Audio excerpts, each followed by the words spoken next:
राजस्थान एकीकृत शिक्षक महासंघ के ऑफिशियल यूट्यूब चैनल पर आप सभी का स्वागत है। साथियों, तृतीय श्रेणी शिक्षकों के तबादलों से संबंधित और तबादला पॉलिसी से संबंधित नई अपडेट है जो आज इस वीडियो में हम लेकर आए हैं। साथियों, सबसे पहले मैं चर्चा करूंगा कि हमने तबादलों के लिए पीछे जो सरकार थी उसको बदल दिया है। क्या नई सरकार जो बनने जा रही है, जिसका सीएम चेहरा अभी तक घोषित नहीं हुआ है, तो प्रदेश के करीब 2 लाख थर्ड ग्रेड शिक्षकों के तबादले होंगे या पहले की तरह अभी भी हमें ट्रांसफ़र पॉलिसी के नाम पर झांसे मिलेंगे। साथियों, 5 सालों में गवर्नमेंट थी जिन्होंने तृतीय श्रेणी शिक्षकों के लिए तबादला नीति नहीं बना पाई। हर बार 1 महीने में तबादला नीति बनेगी, 2 महीने में बनेगी, सीएम के अनुमोदन के बाद लागू हो जाएगी, ऐसी बातें हमें सुनने को मिली। क्या अब की बार भी तबादला नीतियों का ही सिलसिला जारी रहेगा या फिर बिना नीति के तबादले तृतीय श्रेणी शिक्षकों के होंगे? साथियों, 5 साल पहले जब बीजेपी की गवर्नमेंट आई थी तो तृतीय श्रेणी शिक्षकों के तबादले हुए थे, आप सभी को पता है। अजमेर के अखबार की ये न्यूज़ है। साथियों, प्रदेश में सरकार बदलने के बाद प्रदेश के करीब 2 लाख तृतीय श्रेणी शिक्षकों को भी हालात बदलने की उम्मीद जागी है। आप सभी ने पढ़ी होगी, ये शिक्षक पिछले 5 साल में तबादलों के लिए आस लगाए बैठे हैं। पिछली कांग्रेस सरकार में आश्वासन भी मिले थे। चुनाव आचार संहिता से पहले सरकार की ओर से यह दावा भी किया गया था कि तृतीय श्रेणी शिक्षकों को भी घर के पास तबादला किया जाएगा। कई बार हमने गोविंद सिंह जी डोटासरा के मुंह से भी सुना था कि मेरा मानना है कि सरकार को तृतीय श्रेणी शिक्षकों के तबादले करने चाहिए। साथियों, हमें कांग्रेस सरकार ने ओपीएस दी, हम इसका स्वागत करते हैं, परंतु कहीं न कहीं हमारी एक कमी है जो सरकार को देखने को मिली थी, जिसकी वजह से ही उनको हार का सामना करना पड़ा। आपने देखा होगा जो पोस्टल बैलेट आए थे, वोट डाले गए थे, उनमें साथियों लगभग बीजेपी और कांग्रेस दोनों को इक्वल से थे।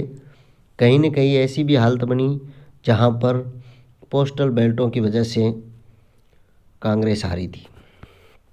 आप इसका सबसे बड़ा कारण यही था कि सरकार ने शिक्षकों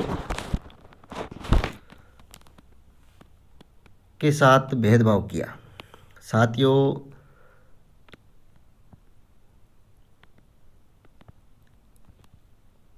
नवीन जो सर्विस रूल लागू किया गया था 2021, उसमें भी तृतीय श्रेणी और द्वितीय श्रेणी को कुछ नहीं मिला।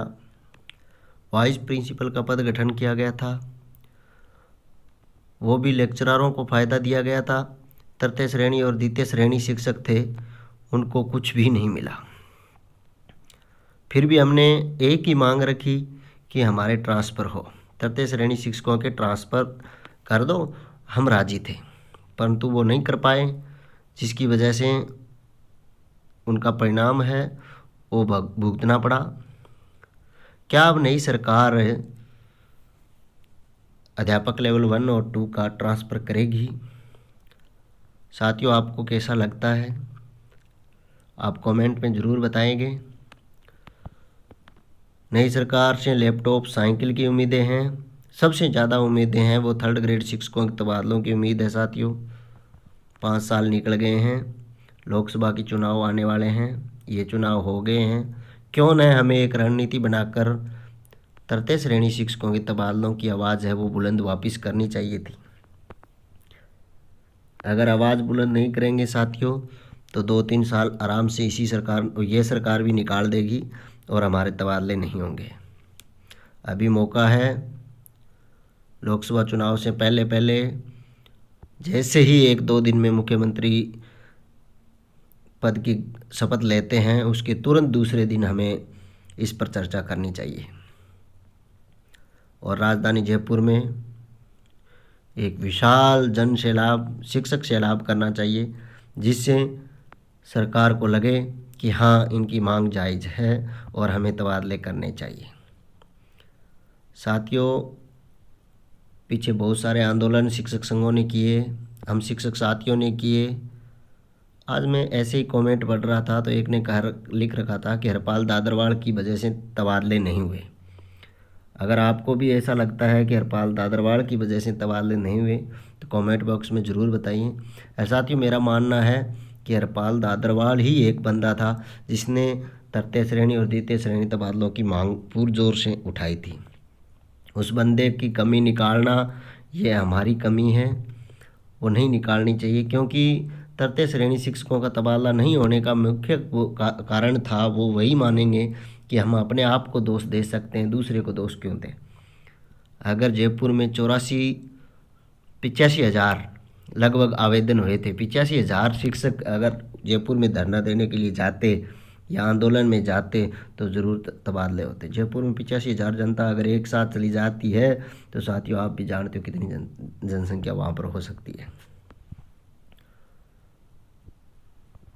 हरपाल दादरवाल ने खूब मेहनत की, तृतीय श्रेणी शिक्षकों की आवाज़ को बुलंद किया।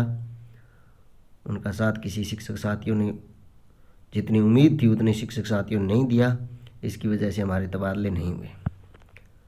साथियों, जैसे ही मुख्यमंत्री जी का शपथ ग्रहण होता है उसके बाद में हमारे साथ हरपाल दादरवाल है, हम उनके साथ हैं। और राजस्थान एकीकृत शिक्षक महासंघ तृतीय श्रेणी शिक्षकों के तबादलों के लिए अगर आप सभी लोग कहें तो लोकसभा चुनाव से पहले जयपुर राजधानी में कूच करने के लिए तैयार है।